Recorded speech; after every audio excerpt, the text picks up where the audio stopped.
এটা হলো রাতের বান্দিপুর, 9-10 হয়েছে।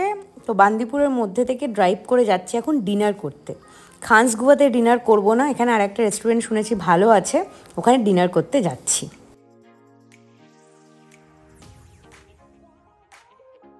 বিনায়কা হোটেলে এসেছি ডিনার করতে, বান্দিপুরের মধ্যে রাত্রিবেলায় গাড়ি ড্রাইভ করে এলাম, খুব ইচ্ছা ছিল।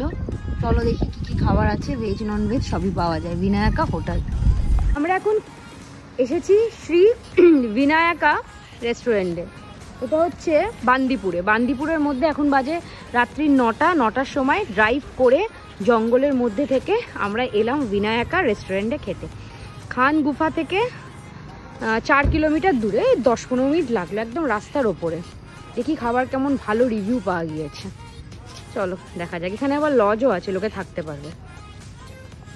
আমি জিজ্ঞাসা করলাম, বললো যে বিনায়কা রেস্টুরেন্টে ভালো খাবার। তো আর এখন 9টা বাজে, প্রায় 9টা মানে 5-10 হয়েছে। ভীষণ ভালো লাগছে, অন্ধকারের মধ্যে। আমি ভিডিও ক্লিপটা অ্যাড করবো, দেখবেন দারুণ লাগছে। তো আমি অর্ডার করলাম half plate chilli chicken, 6 piece থাকবে, সেমি গ্রেভি, আর একটা চিকেন রাইস, মানে চিকেন ফ্রাইড রাইস। দেখি কেমন, বেশি কিছু অর্ডার করলাম না, তার কারণ কি জানি না তো কেমন হবে, নষ্ট হবে সে তারপরে। আর এই যে বসে আছে আর একজন।